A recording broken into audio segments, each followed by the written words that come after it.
Filipenses 4. Bien, vamos a estar hablando o predicando sobre una oración que se llama la oración de acción de gracia. Bien, y dice así, Filipenses 4, del 4 en adelante. Regocijaos en el Señor siempre. Otra vez digo, regocijaos, vuestra gentileza sea conocida de todos los hombres. El Señor está cerca. Por nada estéis afanados, sino sean conocidas vuestras peticiones delante de Dios en toda oración y ruego con acción de gracia. Y la paz de Dios, que sobrepasa todo entendimiento, guardará vuestros corazones y vuestros pensamientos en Cristo Jesús. La palabra del Señor está bendecido. Estaremos hablando de esta oración, que es la oración de acción de gracia. La oración de acción de gracia es una manifestación de gratitud hacia Dios. Es una manifestación de gozo, alegría, por el favor de Dios, por la misericordia, por su amor, por su gracia, por su bondad para con nosotros. Esta es una acción de gracia que nace en el corazón, de aquel que ha conocido la maravillosa gracia de Dios en Jesucristo, nuestro Señor y Salvador. Hablando de la oración, Santiago habla de que nosotros nos insta a pedir. En Santiago 4 dice que le pidamos a Dios, pero ahí mismo dice que pedimos y no recibimos porque pedimos mal. Pero antes de Santiago llegar a esta conclusión, Santiago hace una pregunta y dice, ¿dónde nacen las situaciones del hombre? ¿Dónde nace el celo? ¿Dónde nace la ira? ¿Dónde nace la guerra del hombre? Santiago dice que todo lo malo del hombre inicia dentro del hombre. Entonces lo que Santiago quiere hacernos entender que verdaderamente la oración que tiene valor y significado es la oración que hacemos hacia adentro. Es la oración que hacemos a Dios para que Dios nos cambie a nosotros. ¿Por qué? Porque muchas veces nosotros pedimos hacia afuera, pedimos cosas hacia afuera, lo cual no es malo y es válido en el reino de Dios. Pero ¿qué pasa? Santiago quiere hacer entender que la oración que en verdad nosotros deberíamos enfocarnos es la oración que es hacia adentro. Es la oración donde le pedimos a Dios que nos cambie, que nos transforme, que verdaderamente nos haga una nueva criatura en Cristo Jesús y que manifestemos la vida de Dios. Es decir, eso es lo que Santiago quiere dejar explicar por el Espíritu, que verdaderamente lo que nosotros necesitamos es una oración dirigida hacia Dios, pero es para que haga una obra interna por medio de su Espíritu. ¿Cuántos dicen amén? Amén. Entonces, ¿qué pasa? ¿Por qué es importante esta oración, la que Santiago habla, y conectamos con la oración de acción de gracia? Porque solamente el que ha experimentado lo que Dios ha hecho internamente en su espíritu, en su mente, en su corazón, en su ser más íntimo, es que puede hacer esa oración de gracia. Es aquel que sabe dónde tú estabas antes y dónde está hoy. Es aquel que sabe de dónde Dios te sacó. Es aquel que sabe que nosotros, el día que estábamos sin Cristo, íbamos a la autodestrucción. El hombre sin Dios no necesita buscar a alguien que lo destruya, él mismo se destruye. Es autodestructivo. ¿Por qué? Porque la naturaleza pecaminosa del hombre le va a llevar a que busque todo aquello que solamente le da placer a su alma de manera temporal y terrenal. Bien, entonces ¿qué pasa? Verdaderamente el que ha sabido lo que ha sucedido con él, el que ha sabido cómo Dios ha obrado, el que ha sabido el cambio que Dios ha hecho desde que inició en este camino, es que puede decir, wow, Señor, gracias. Gracias porque yo no veía lo que yo estaba viviendo. Yo estaba ciego. Yo andaba en el mundo sin fe ni esperanza. Yo pensé que eso era la vida. Y ahora que llegara a Cristo me doy cuenta que verdaderamente tú eres la vida. Que lo que yo llamaba vida, eso no era vida, eso era perdición.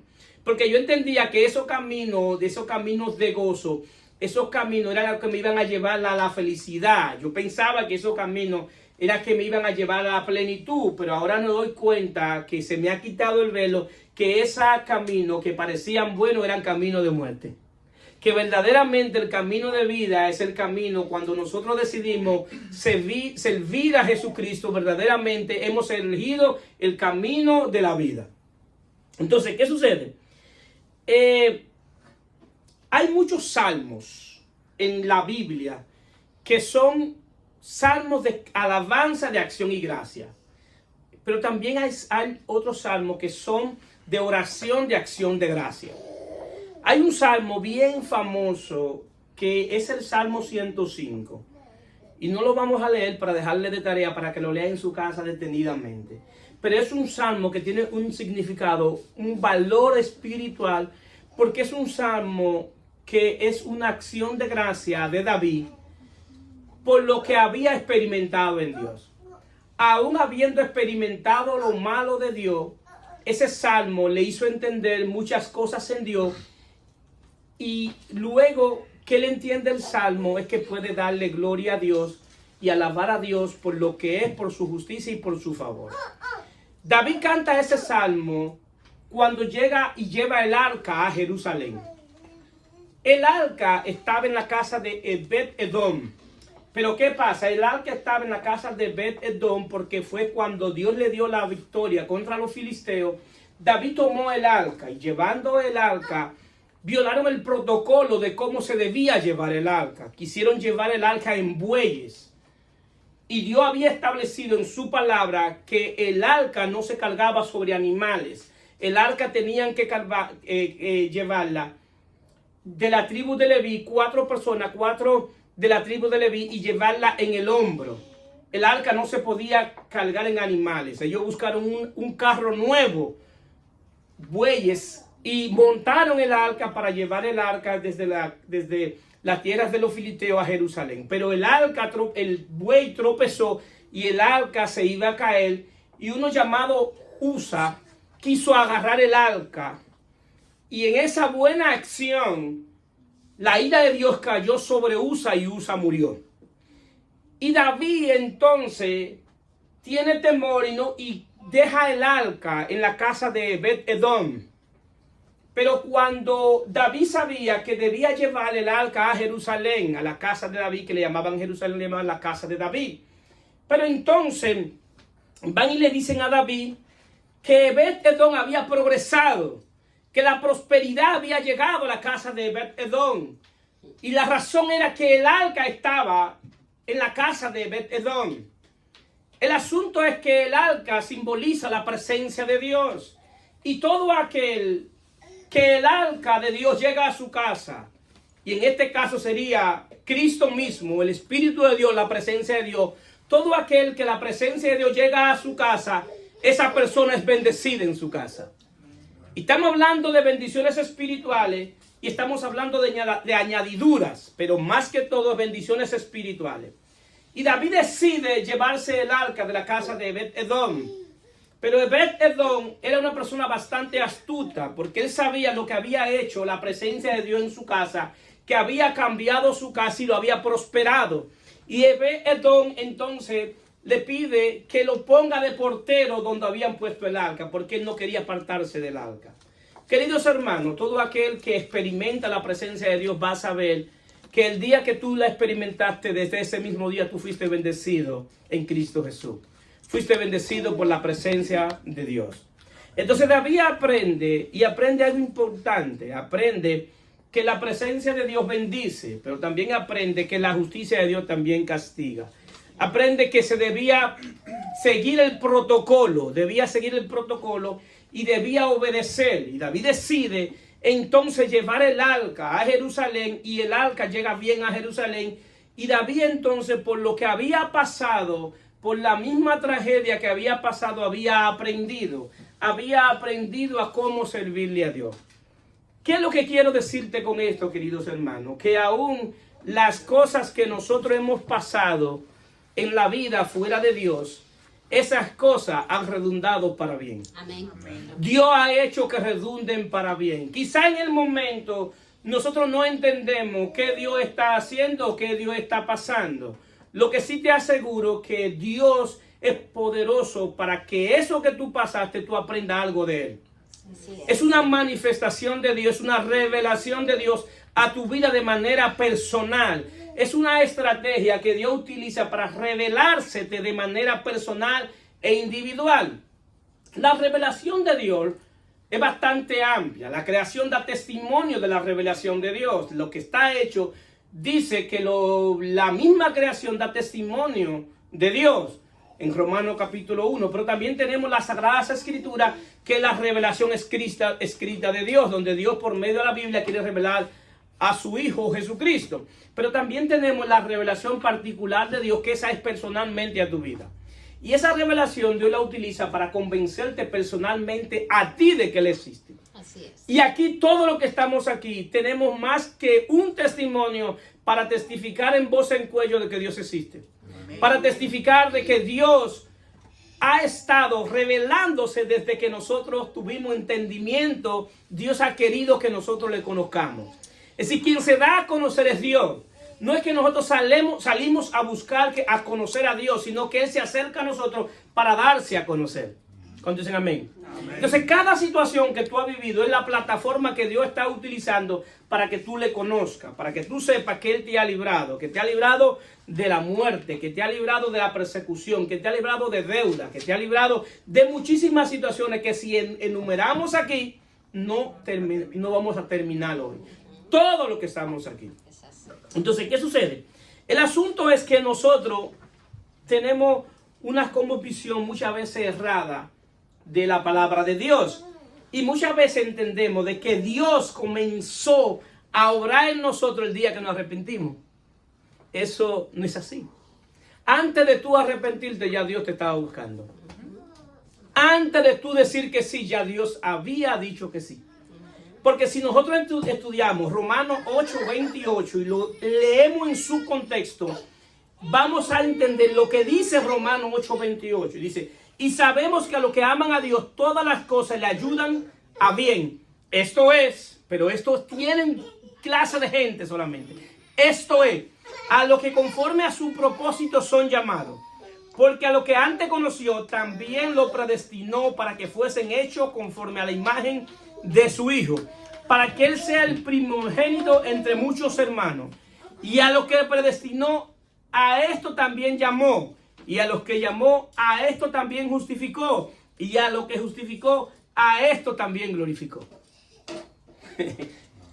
Cuando entendemos este texto, vamos a entender cuál es la razón por la cual ni el diablo, ni el infierno, ni la muerte pudo tocarnos antes de llegar a Cristo. Cuando se entiende este texto en conforme a lo que es la predestinación en Cristo, vamos a entender que antes de llegar a Dios, antes de llegar a Cristo, ya Dios nos estaba guardando. Ya Dios nos estaba persiguiendo. ¿Cómo entender que nosotros, siendo enemigos de Dios, ya Dios estaba con nosotros? Para muchos dirían, wow, pero que el pastor está saltando con una herejía. Pero si entiende el texto, va a entender que lo que Dios hizo con nosotros es lo que se llama la gracia perseverante, que Dios nos preservó antes de llegar a Cristo. Existe lo que se llama la gracia común.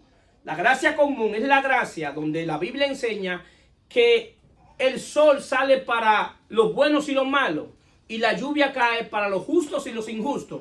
Eso se llama la gracia común, que es para todo aquel que ha nacido.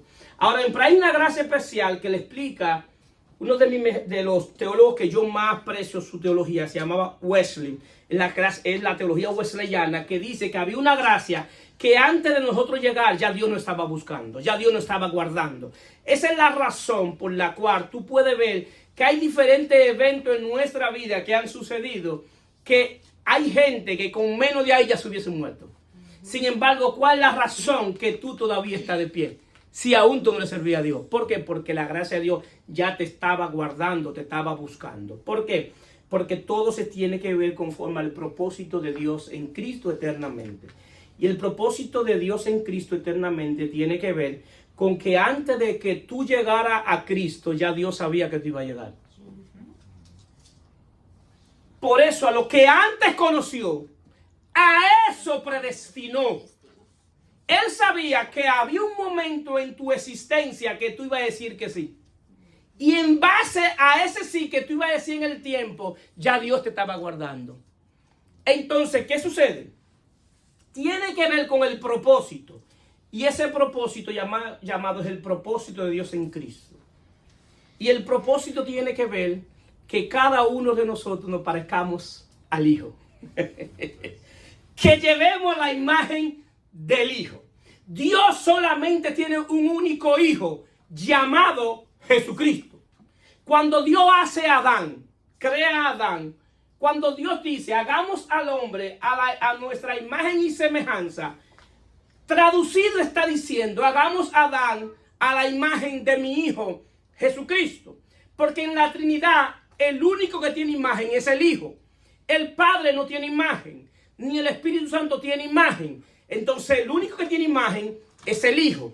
Pero la imagen del Hijo da a conocer al Padre por medio al Espíritu. Entonces, lo que Dios estaba haciendo era trayendo a alguien que tuviera la imagen de su Hijo a la tierra. ¿Para qué? Para que representara a Dios en la tierra. ¿Qué sucede? Que cuando Adán peca, pierde la imagen de Cristo, pierde la imagen del Hijo. Entonces, ¿qué sucede? Dios lo que quiere es recuperar la imagen del Hijo. Ahora bien, cuando nosotros aprendamos a orar con acción de gracia, vamos a manifestar la gratitud de nuestro corazón hacia Dios. Pero la vamos a hacer con pleno entendimiento de lo que ha sucedido. Es decir, no es un entendimiento teórico. No es un entendimiento que tú lo escuchaste, que alguien lo dijo o lo predicó. Es un entendimiento porque tú dices, yo mismo soy un testimonio vivo de lo que dice la palabra de Dios. Si a mí nadie me puede decir de que Dios no es real. A mí nadie me puede decir de que Dios no me ha suplido. A mí nadie me puede decir de que Dios no me ha sanado. En sí, nadie puede traer una palabra que me convenza de que Dios no es bueno, de que Dios no es fiel. Nadie puede hacerlo. Pero ¿por qué tú tienes ese convencimiento? ¿Por qué tú tienes esa certeza? Bueno, es porque yo lo he vivido. Y esa es la razón por la cual Dios quiere convencernos de manera individual a cada uno de nosotros para que nosotros podamos decir, yo sé que Dios es real y Dios existe. Entonces, ¿qué sucede? ¿Cómo dice? ¿Qué dice? Amén. Amén. Ahora bien, la palabra de Dios y su Espíritu quiere hacernos entendidos en los tiempos y que nosotros seamos estratégicos en cada momento que estamos viviendo en la vida. No todos los momentos son iguales en nuestra vida. Y nosotros tenemos que ser estratégicos y saber cuál es mi temporada en Dios para este tiempo. Y conforme a esa temporada, nosotros seguir avanzando. Si nosotros hubiésemos tenido el mismo comportamiento hoy que cuando nos arrepentimos, entonces quizás estuviéramos al mismo nivel de cuando nos arrepentimos. Dios quiere llevarnos a un nivel de entendimiento, que cada día más vayamos renovando nuestro entendimiento. De esa manera vamos a conocer más a Dios y vamos a entender la voluntad de Dios, que es buena, agradable y perfecta. Entonces, pero para eso debe haber una renovación continua de nuestro entendimiento, porque Dios es espíritu y nosotros tenemos una mente terrenal. Entonces la mente tiene que ser transformada a una mente espiritual para poder entender los tiempos que estamos viviendo. Si nosotros leemos esta carta y leemos la expresión de Pablo, cualquiera puede decir que Pablo está dándole ánimo a los creyentes que están en persecución.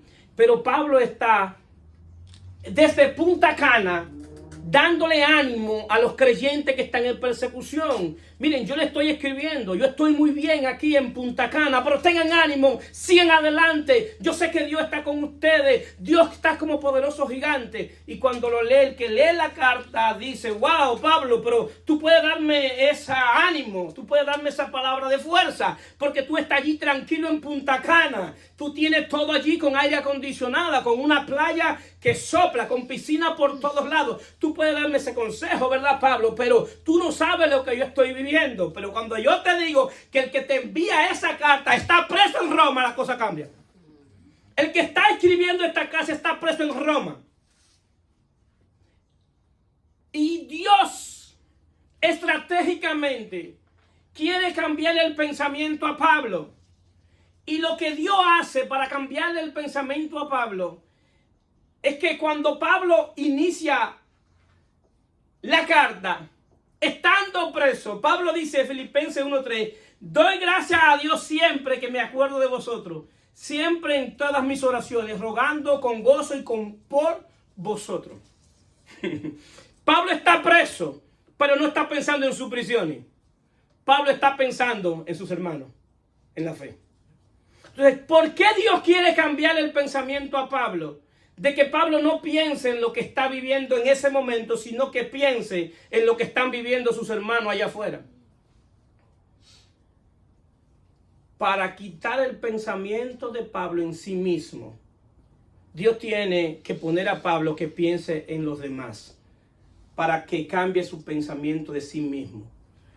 Porque lo peor, el gran problema de la raza humana viene cuando piensa en sí mismo, cuando centra la vida en él. Nosotros no fuimos creados para centrar nuestra vida en nosotros mismos. Fuimos creados para vivir para la alabanza de la gloria de Dios. Las cosas de Dios son más grandes, más poderosas que nosotros mismos. Son más grandes y más poderosas que nuestra propia existencia. Si nosotros no entendiéramos lo que verdaderamente significa las cosas de Dios, dejáramos de pensar en nosotros mismos, en nuestro confort, en nuestra comodidad. Para que Dios poder hacer algo con Abraham, tuvo que sacarlo de su tienda. Porque Abraham en su tienda no veía lo que Dios quería hacer con él. Y Dios tiene que decirle, sal de tu tienda para que vea. Porque muchas veces Dios tiene que sacarnos de nuestra comodidad para que veamos. Muchas veces tiene que sacarnos de nuestro confort para que veamos. Porque Él está diciendo, para que veas, así te da tu descendencia. Pero la descendencia que Él está hablando es la descendencia que viene de Cristo. Porque el hijo de la promesa es Cristo. En eso se resume el hijo de la promesa. Porque las naciones iban a ser bendecidos en el hijo de la promesa, que vendría a ser Cristo, es el hijo de la promesa final. Entonces en Cristo era que iba a ser bendita todas las naciones. Pero Abraham, estando en la tienda, nunca iba a ver lo que Dios le estaba diciendo. Pero Dios quiere que cada uno de nosotros hagamos de la comodidad. ¿Para qué? Para que podamos ver más allá de nuestros ojos físicos. ¿Qué sucede? Decía que el gran problema es cuando nuestra vida está centrada en nosotros mismos. La razón por la que Satanás cayó fue porque centró su vida en sí mismo. Dice Isaías 14:13. Tú que decías en tu corazón, subiré al cielo en lo alto, junto a las estrellas de Dios, levantaré mi trono, y en el monte del testimonio me sentaré, y a los lados del norte, semejante al Altísimo, mas tú derribado eres hasta el Seol, a los lados del abismo. La caída de Satanás vino cuando pensó en sí mismo, cuando pensó ser semejante al Altísimo, cuando quiso poner el trono al lado del Altísimo. Y esa fue la caída. Y en la caída, cuando Satanás llega a este plano terrenal, quiso llevar a la mujer a la mismo pensamiento. Por eso le dice a la mujer, serás como Dios sabiendo el bien y el mal. ¿Por qué? Porque inmediatamente ella creyó, comenzó a centrar su vida en ser como Dios, sabiendo el bien y el mal, porque pensó en sí mismo, pensó en lo que ella iba a lograr en sí mismo. Pero lo que Dios le había dicho es que ellos estaban en la tierra para fructificar, para soyugar, para multiplicarse, para poner bajo su pie todo lo que se levantara en contra del conocimiento de Dios. En pocas palabras, la primera pareja que se pone en el Edén es para que represente a Dios en la tierra. La razón del hombre en la tierra es para que represente a Dios en la tierra. Era su representante, era su gobernador. Entonces, ¿qué sucede? En conclusión en ese tema, si nosotros tenemos una vida centrada en nosotros mismos, nunca vamos a entender para qué vinimos a esta tierra. Y nunca vamos a darle gracia y gloria a Dios en oración de agradecimiento, porque creemos que todo lo que Dios ha hecho, lo ha hecho para nosotros. Todo lo que ha hecho, lo ha hecho para su Hijo. Para que su Hijo sea en todo y en todo. Para que Él sea el Rey. Para que toda lengua confiese que Jesucristo es el Señor. Para que todas rodillas se inclinen hacia Él. Todo lo que Dios hizo, lo hizo para la gloria de su Hijo. Nosotros mismos fuimos creados para la gloria de su Hijo. Es decir, que lo que nosotros hagamos tiene que ser para que el Hijo sea glorificado. Si lo que nosotros hacemos, lo hacemos para nuestra gloria, para nuestro deleite, para nuestro placer, estamos pensando en nosotros mismos. Y ese no es el diseño de Dios. El diseño de Dios es que el Hijo sea exaltado. Que Cristo sea exaltado. Entonces, ¿qué sucede? El propósito de la oración y la centralidad de la oración no es para cambiar la voluntad de Dios. Es para que Dios cambie nuestra voluntad. No es para cambiar los pensamientos de Dios, es para que Dios cambie nuestro pensamiento. Usted puede pedir en la oración. Claro que sí, porque es válido. Pero cuando leemos las Escrituras y tenemos entendimiento de las Escrituras, nuestras oraciones van a cambiar. Porque aún las situaciones que estamos viviendo, Dios nos puede hacer entender que eso es lo mejor que puede suceder en ese momento, aún siendo malo. Le voy a dar un pequeño testimonio. Todos saben aquí que en enero 10 del 2020 mi madre partió con el Señor, iniciando el año. Y yo le dije al Señor, sin tener un pleno entendimiento, que por qué permitió que fuera a principio de año, porque me iba a dañar el año entero. Me iba a entristecer el año entero. Iba a estar triste el año entero por la partida de mi madre, físicamente. Y que a principio de año. Y le hice ese comentario al Señor, cómo me sentía. Porque esa es la ventaja que nosotros tenemos de orar como hijos. Que cuando oramos como hijos podemos decirle al Señor cómo nos sentimos. Y podemos hablar con Él con confianza, decirle, Padre, yo me siento así. Aunque yo no entienda, yo me siento así. Me siento adolorido por esta situación. Pero al pasar del tiempo me di cuenta que lo mejor que pudo pasar fue que ella se muriera a principio de año. Y no después. Porque ese año fue que vino la crisis de la pandemia. Donde los aeropuertos se cerraron. Donde la crisis empeoró. Donde el sistema sanitario colapsó en Santo Domingo, prácticamente. Entonces, yo después me dije, wow, y si mi mamá hubiese muerto en el momento de que los aeropuertos hubiesen estado cerrados, para mí hubiese sido más doloroso no poderla despedir. Se dan cuenta que aún en las cosas difíciles, que a veces no entendemos, Dios está orando. Eso es lo que quiero transmitirles, que aún en los momentos que no entendemos, en ese momento Dios está obrando. Dios me estaba librando de algo peor a pasar del tiempo. Era mejor que fuera al principio y no en el medio de la pandemia. Es decir, esa es la idea del testimonio, de que nosotros podamos entender de que cómo Dios obra, qué cuidado tiene Dios de sus hijos, de qué manera Dios es tan cuidadoso de nosotros. Y a veces nosotros decimos, pero es que, ¿por qué Dios es tan cuidadoso? Si nosotros muchas veces no damos el grado. Lo que pasa es que todo lo que nosotros recibimos de Dios, de parte de Dios, son por los méritos de su único Hijo, Jesucristo. Y por medio de la fe en Él tenemos todo el favor de Dios. Tenemos la abundante riqueza de su gracia para con nosotros en Cristo Jesús. ¿Cuántos dicen amén? Amén. Dios ha sido bueno, Dios ha sido fiel. Entonces, la oración de acción de gracia tiene que ver con la gratitud que nosotros tenemos a Dios. Y de ver la situación, no ver la situación que yo estoy viviendo como una crisis meramente, sino como la oportunidad que Dios tiene para su propósito. Pablo, estando preso, dice en esa misma Filipenses capítulo 1 que su prisión ha redundado para bien del Evangelio. Dice que esa prisión han sentido también del Evangelio, que en el pretorio la gente está pendiente y que en el pretorio donde él estaba preso le podía predicar a la gente. Cada vez que ponían un soldado cerca de Pablo, Pablo decía, ven acá, tengo algo que decirte. ¿Tú sabías que Cristo murió por ti?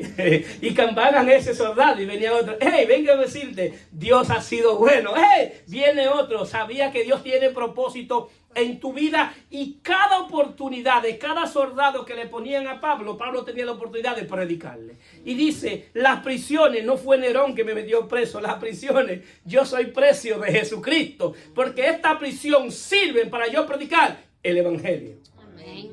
Pero al mismo tiempo también dice Pablo que los que están afuera cobran ánimo por las cartas. cobran ánimo cuando sabe que su apóstol está preso por el evangelio de Jesucristo. No es que Pablo está preso porque robó, no fue porque mató, fue porque estaba predicando a Jesucristo. Y le dice, si es por predicar a Jesucristo que me mantengan preso. Porque para Pablo vivir era Cristo. Y aún lo peor que le podía pasar, que era la muerte, era ganancia. Hasta que no entendamos lo que es el evangelio de Dios acerca de su Hijo Jesucristo, verdaderamente no vamos a entender lo que es el cristianismo.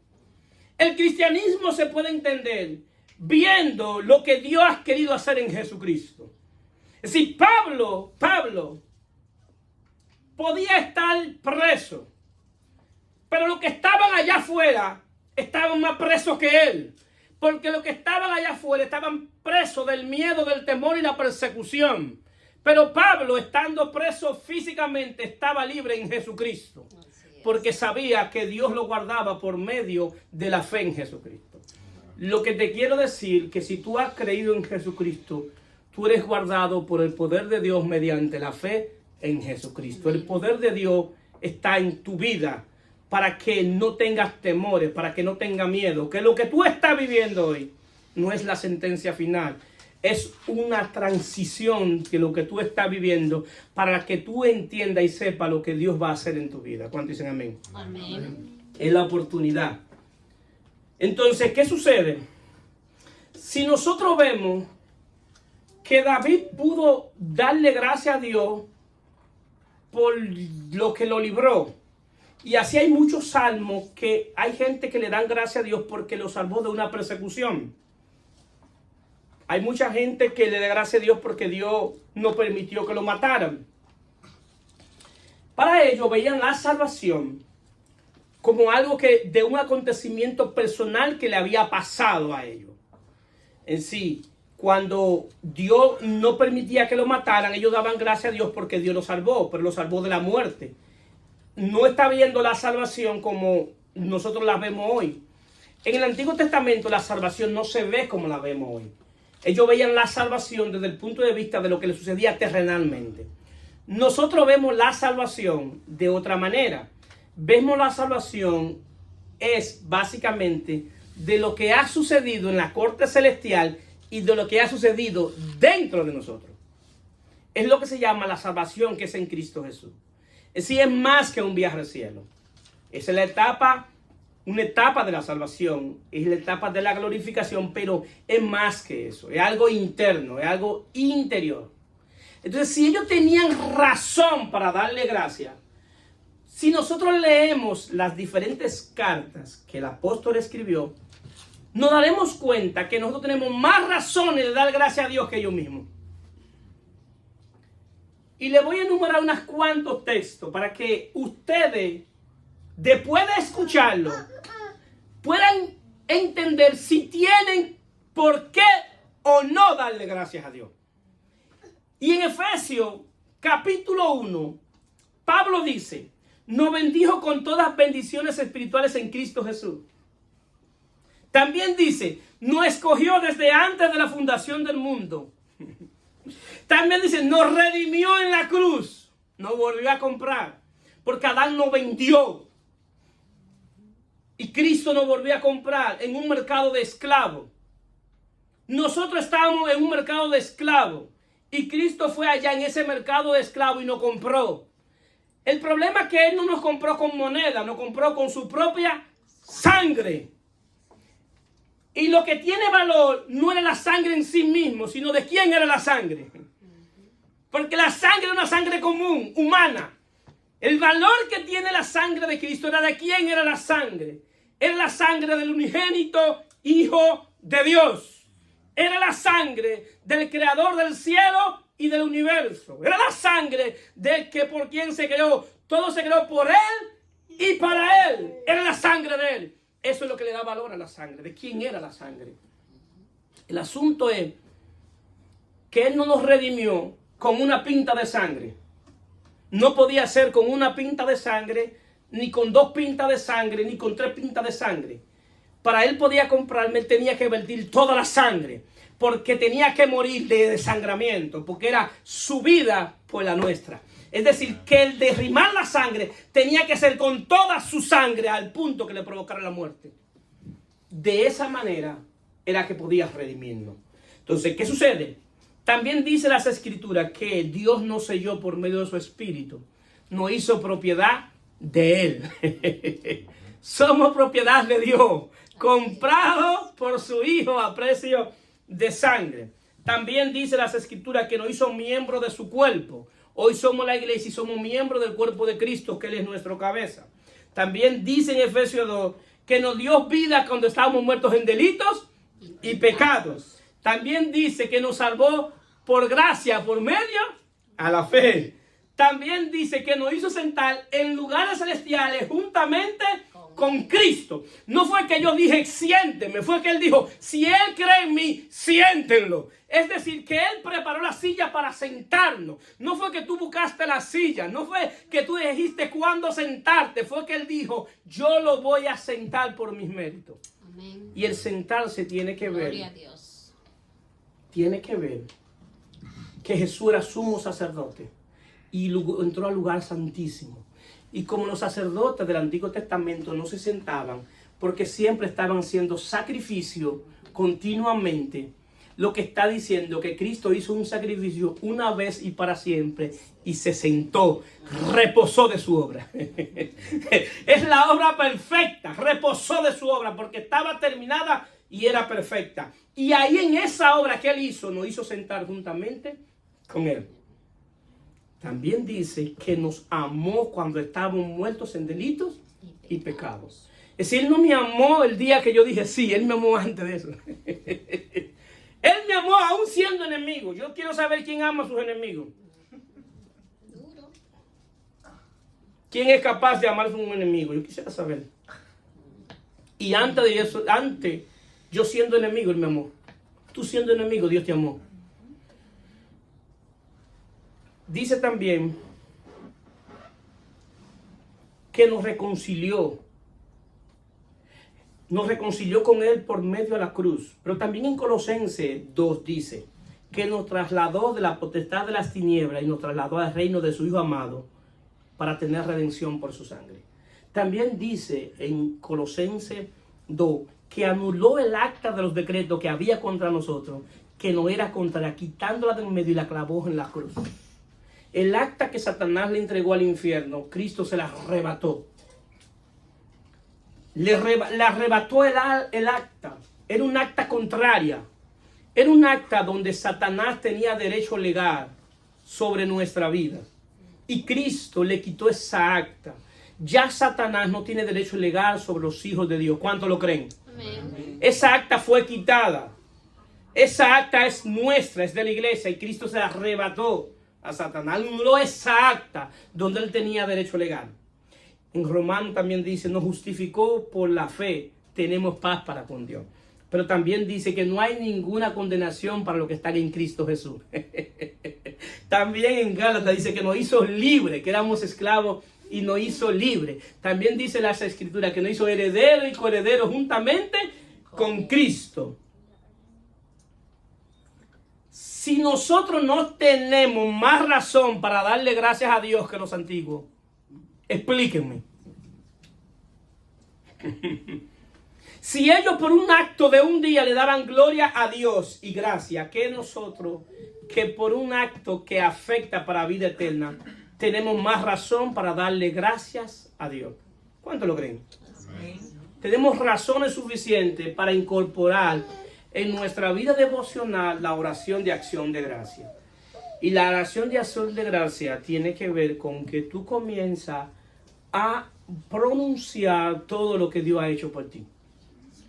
Todo lo que Dios ha hecho por ti en Jesucristo, todo lo que ha hecho por ti antes de llegar a Jesucristo. Gracias porque me salvaste, gracias porque me libraste, gracias porque me diste vida, gracias porque no permitiste ese día que me iba a morir en un accidente, tú me libraste, gracias porque el día que estaba en persecución tú me guardaste. ¿Cuántas cosas podemos decir en nuestra vida devocional para darle gracias a Dios? El asunto es que ustedes creen que esto es una mera casualidad, la oración de acción de gracia. La oración de acción de gracia es una estrategia del reino de Dios.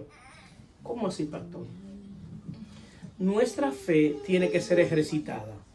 Y la fe viene por el oír y oír la palabra de Dios. Cuando tú hablas lo que Dios ha hecho por ti, que lo dice su palabra, tú estás ejercitando tu fe. Tú mismo estás escuchando. La palabra que tú estás pronunciando es la misma palabra de Dios que tú estás escuchando. Entonces tú estás ejercitándote en términos espiritual y haciéndote a recordar todo lo que Dios ha hecho por ti. Eso te va a dar valor y te va a dar fortaleza para seguir hacia adelante. Para cualquier situación, cualquier pelea, cualquier pleito que tú tengas valentía para enfrentarlo.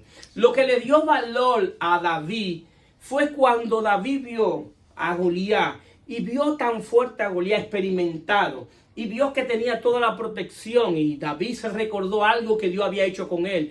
Dios lo había librado de los osos y de los leones, y dice: si Dios me libró de los osos y los leones, ¿cuánto más me va a librar de este filisteo incircunciso? Para mí era más difícil pelear con un oso y un león que con este Goliat. Es decir, que yo a ese lo voy a derribar, porque lo que yo sé y lo que Dios me ha demostrado, que Dios ha estado conmigo. Mi vida pasada me ha demostrado que aún si yo estaba en este momento, ya Dios estaba conmigo. Eso te va a dar fortaleza para seguir hacia adelante. Es decir, la oración de acción de gracias es estratégica del reino de Dios para retroalimentar nuestra fe. Entonces, ¿qué sucede? Esta oración de acción de gracias tiene un efecto espiritual. Y Pablo lo dice aquí mismo, en el texto que iniciamos como base. Y en el 4 dice, 4:7, y la paz de Dios que sobrepasa todo entendimiento guardará vuestro corazón y vuestro pensamiento en Cristo Jesús. Es decir, el fin de la oración de acción de gracia es para que Dios guarde tu corazón y tus pensamientos. Es para guardar tu corazón y tus pensamientos. Porque si Dios no guarda nuestro corazón y nuestros pensamientos, nosotros respondemos a impulsos. Todos nosotros respondemos a impulsos que salen desde nuestro corazón. ¿Por qué nosotros reaccionamos tan rápido a veces? Porque es un impulso que sale. Entonces, ¿qué pasa? A veces decimos cosas que no tenemos que decir. ¿Cuánto lo creen? Amén. A veces hacemos cosas que no tenemos que hacer. ¿Cuánto lo creen? Amén. Entonces, ¿qué sucede? Porque es un impulso de nuestro corazón. Entonces, ¿qué sucede? Dios quiere guardar nuestro corazón de esos impulsos. Porque después que nosotros reculamos y decimos, buen dominicano, pero estuvo mal. ¿Pero por qué lo hice? Porque tú lo hiciste por un impulso. Entonces Dios quiere guardar el corazón nuestro de los impulsos. Porque Dios quiere que seamos personas que pensemos, que analicemos, que razonemos. No que actuemos a la ligera.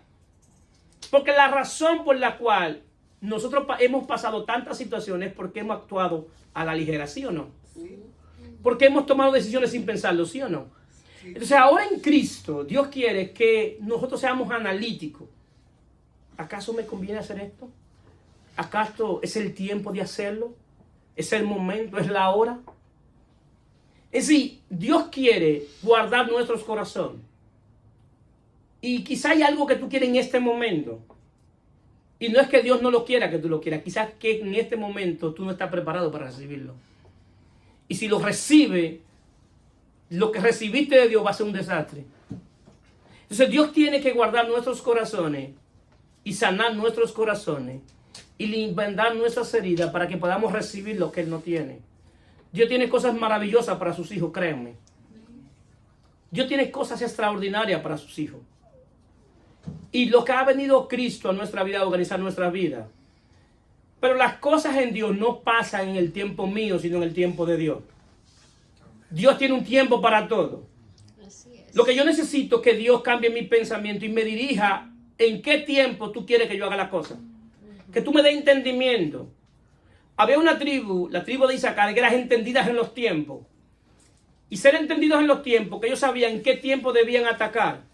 ¿En qué tiempo tenían que cubrirse? ¿En qué tiempo tenían que huir? ¿En qué tiempo tenían que rodear a su enemigo? y le llamaban los entendidos en los tiempos. Y cuando iban a la guerra había que consultar a los entendidos en los tiempos y decirles, ¿es el tiempo? ¿Qué tú crees que hay que hacer? Porque en Dios cada cosa tiene un tiempo. Entonces cada tiempo Dios se adelanta a los tiempos. Y cuando tú esperes el tiempo de Dios, te aseguro que lo que tú estás esperando y la provisión de Dios está segura. ¿Por qué? Porque esperaste en el tiempo de Él. Es en el tiempo de Él. Lo que pasa es que nosotros queremos vivir la vida cristiana y no aceptar el señorío de Cristo. No se puede vivir la vida cristiana sin el señorío de Cristo. Es más, no existe la vida cristiana sin el señorío de Cristo. Si usted me dice que usted vive la vida cristiana y Cristo no es su Señor, usted no es cristiano. Usted tiene la religión. Porque el señorío de Cristo tiene que ver que yo hago las cosas como Él decida que yo la haga en el tiempo que yo la hago. Eso es el señorío de Cristo. Eso es la vida cristiana. Donde Cristo es el hermano mayor. Donde Él es Señor de todo. El Señor de la nueva creación. Y como Él es el Señor de la nueva creación, yo tengo que sujetarme a lo que Él dice y en el tiempo que Él dice. Y te aseguro que cuando te espere el tiempo que Él dice y a la manera de Él, tú vas a ver que las cosas van a resultar diferentes. Pastor, usted lo dice porque ya usted está bien. No. Yo no lo digo por teoría. Yo lo digo porque yo lo he experimentado. Si yo he aprendido porque muchas veces me he desesperado. Yo he aprendido a obedecer a Dios porque lo he desobedecido y veo cómo me va cuando lo desobedezco. La vida cristiana no es una vida de teoría, de que tú leíste, leí esto, eso es así. Sí, es así. Es así. Pero el problema es, ¿cuál es el problema? Que yo puedo leer que Pablo dice, con Cristo estoy juntamente crucificado y ya no vivo yo, mas vive Cristo en mí. Y puedo leer y lo recito. Yo estoy con Cristo crucificado, ya no vive Dios, mas vive Cristo en mí. Y lo recito como un papagayo, porque lo leí. Pablo podía decirlo. El deseo mío es llegar a poder decir, con Cristo estoy juntamente crucificado y ya no vivo yo. Pero era porque yo lo había experimentado. Porque Pablo había experimentado a Cristo. Pablo pasó persecución, peligro de muerte, de espada, naufragio. Una víbora le picó. Le dieron 5 veces 39 latigazos menos 1. Lo dejaron como muerto en Éfeso. Le cayeron a pedra en Éfeso, lo dejaron como muerto. Cuando entraba a la sinagoga, por querer ganarse a los judíos lo maltrataban. Y iba a otra ciudad y volvía a la sinagoga y lo volvían a sacar de la sinagoga, desde la que lo veía. Entonces él podía decir, con Cristo estoy juntamente crucificado, mas vivo yo. Porque Pablo no respondía a los demás como tenía que responderle, porque él estaba muerto para vivir para él y estaba vivo para vivir para Cristo. La vida cristiana, hasta que no aprendamos a morir, a no vivir para nosotros y vivir para Él, todavía estamos muy lejos de lo que es la vida cristiana. Una cosa es la vida cristiana y otra cosa es la religión. En Cristo no hay religión. En Cristo lo que ofrece es una nueva vida en Él. ¿Cuántos dicen amén? Amén. Entonces, ¿qué es lo que queremos? ¿Qué queremos? Que cada día más demos gracias a Dios por lo que Él ha hecho en nuestra vida y que cada día más comencemos a incorporar en nuestra vida de oración y devocional la gratitud a Dios y mencionarle todo lo que Él ha hecho por nosotros a nuestro favor, para que eso que nosotros decimos calme nuestros pensamientos igual de nuestros corazones. Amén. Amén. Se pueden poner de pie.